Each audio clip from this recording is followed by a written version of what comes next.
Pas d'éclairage et la circulation d'air ne se faisait qu'à l'ouverture de la trappe. Une puanteur horrible envahissait les entrailles du vaisseau car il n'y avait aucune installation sanitaire. Le plancher servait de toilette commune. S'y ajoute le vomi. Épidémie généralement de typhus et de variole. S'ajoute le stress, de l'anxiété et de l'épuisement total.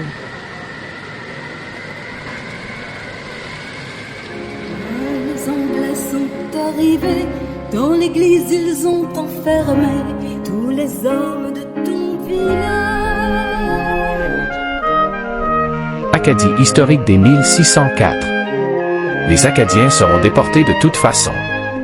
Acadie heureuse. Mais les Anglais sont arrivés. Les traités d'Utrecht 1713. Contenu choquant. Évangéline, tu es qui? La fin de la guerre de 7 ans, en 1763, allège un peu l'humiliation. Chute de la Nouvelle-France en 1760. Le Grand Empire britannique. Création des États-Unis d'Amérique en 1776. Évangéline, The Film. Fin du 2e épisode. À venir.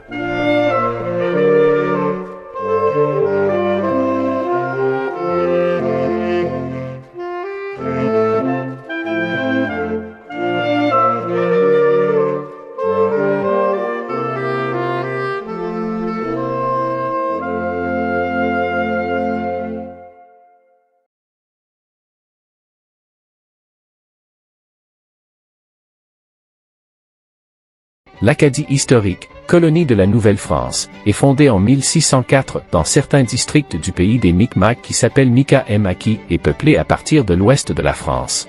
La population de l'Acadie comprenait des membres de la Confédération Wabanaki et des descendants d'émigrés de la France.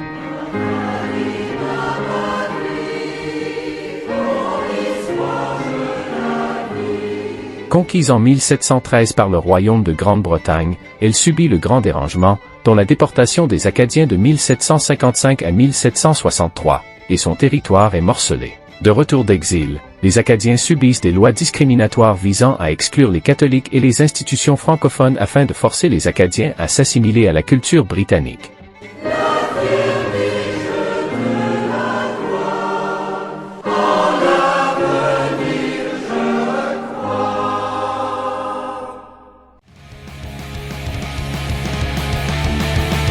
Le contenu qui suit peut être choquant. Nous préférons vous en avertir.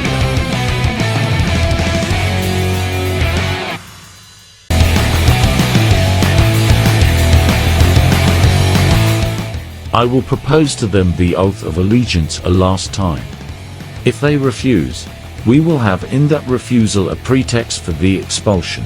If they accept, I will refuse them the oath, by applying to them the decree which prohibits from taking the oath all persons who have once refused to take it.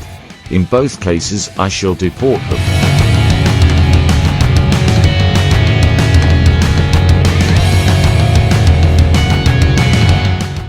Je leur proposerai le serment d'allégeance une dernière fois. S'ils refusent, nous aurons dans ce refus un prétexte pour les expulser. S'ils acceptent, je leur refuserai le serment, en appliquant le décret qui interdit à quiconque ayant déjà refusé de prêter serment d'allégeance de le prêter. In both cases I shall deport them.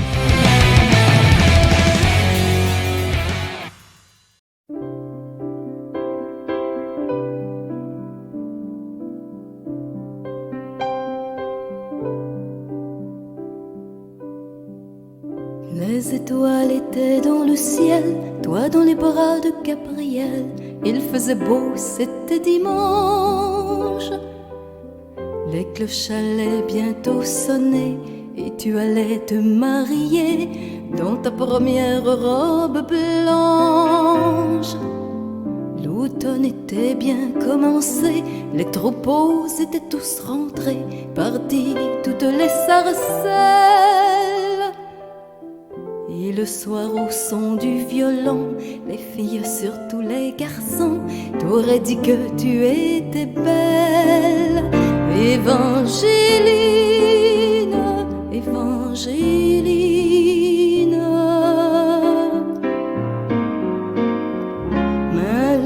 Anglais sont arrivés, dans l'église ils ont enfermé tous les hommes de ton village. Et les femmes, elles ont dû passer avec les enfants qui pleuraient toute la nuit sur le rivage. Au matin, ils ont embarqué Gabriel sur un grand voilier, sans un adieu, sans un sourire. Et toute seule sur le quai, tu as essayé de prier, mais tu n'avais plus rien à dire. Évangéline, Évangéline.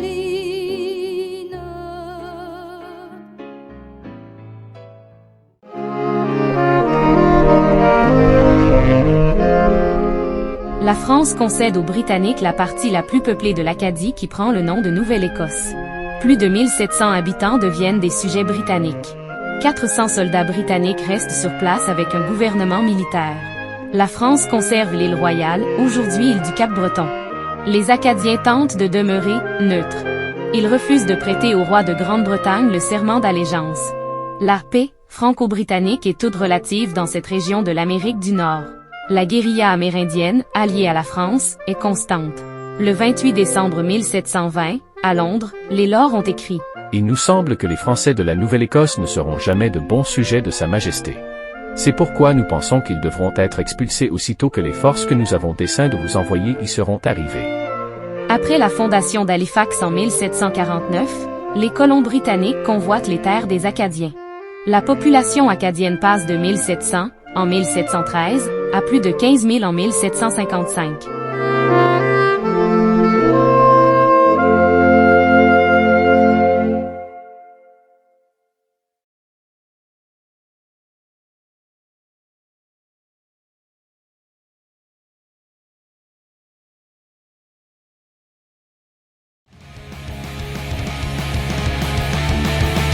Le contenu qui suit peut être choquant. Nous préférons vous en avertir.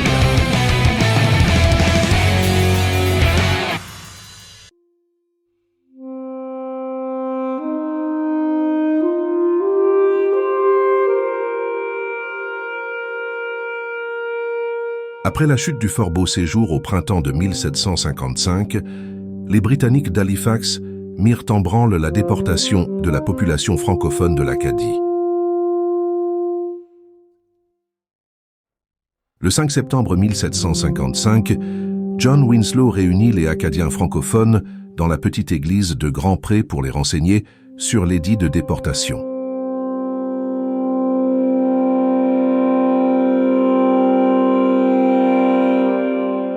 Confiscation totale, sauf l'argent et les mobiliers. Les Acadiens et Acadiennes francophones seront transportés hors de l'Acadie. Plus de 12 000 habitants acadiens seront déracinés de leur patrie et envoyés en exil surtout dans les colonies britanniques de la Nouvelle-Angleterre.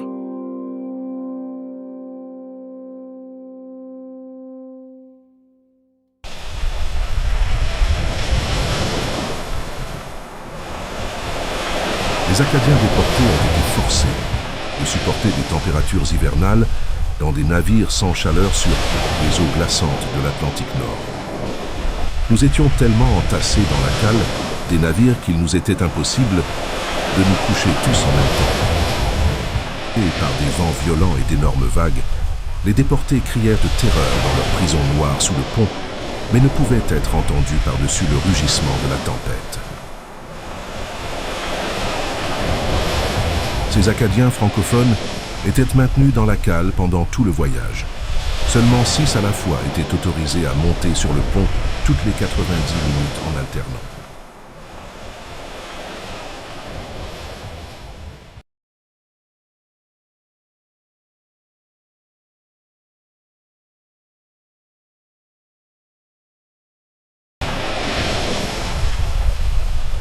Pas d'éclairage et la circulation d'air ne se faisait qu'à l'ouverture de la trappe. Une puanteur horrible envahissait les entrailles du vaisseau car il n'y avait aucune installation sanitaire. Le plancher servait de toilette commune. S'y ajoute le vomi. Épidémie généralement de typhus et de variole. S'ajoute le stress, de l'anxiété et de l'épuisement total. Mais les Anglais sont arrivés, dans l'église ils ont enfermé tous les hommes de ton village. Et les femmes elles ont dû passer avec les enfants qui pleuraient toute la nuit sur le rivage. Au matin ils ont embarqué Gabriel sur un grand voilier, sans un adieu, sans un sourire. Et toute seule sur le quai, tu as essayé de prier, mais tu n'avais plus rien à dire. Évangéline, Évangéline.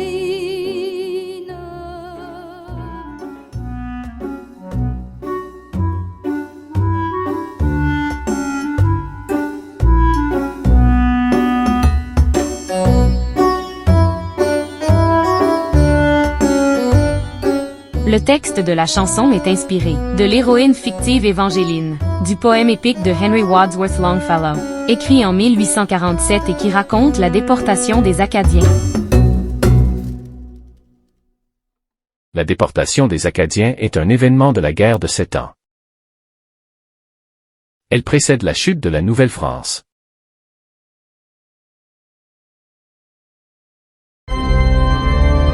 Le 10 février 1763, le traité de paix signé à Paris entre la Grande-Bretagne, l'Espagne et la France met fin à la guerre de 7 ans.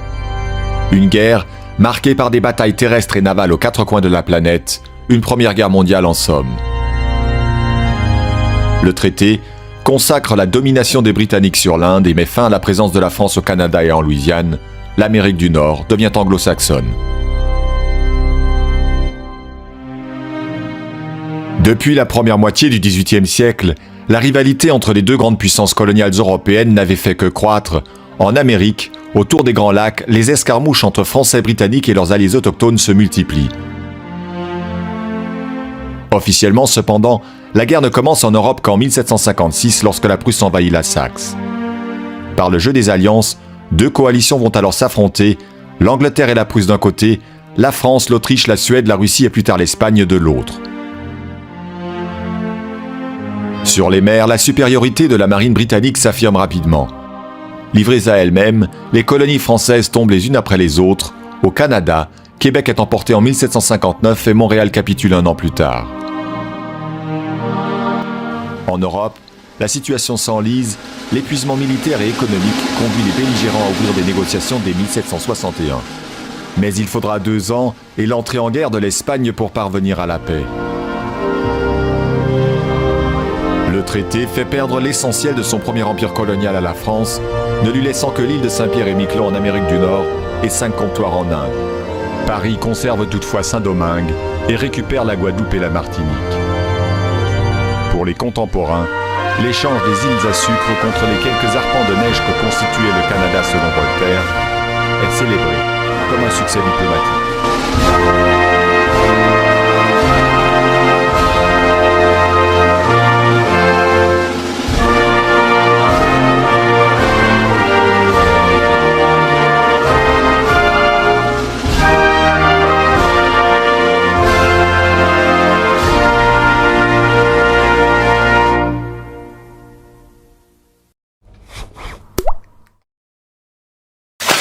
Oh, I can't believe you've done this. Après sa victoire à la guerre de 7 ans, le Royaume-Uni s'est imposé comme la première puissance coloniale mondiale. Néanmoins, sa situation financière est catastrophique. Afin d'y remédier, George III met en place des taxes visant les 13 colonies comme le Stamp Act en 1765, finalement abrogé en 1766 à cause de la colère engendrée dans les colonies. En effet, de plus en plus de colons américains commencent tout juste à refuser d'obéir à ce gouvernement lointain qui leur impose des taxes, jugées injustes. De plus, les 13 colonies ne sont pas représentées au Parlement britannique, d'où la célèbre phrase « No taxation without representation ».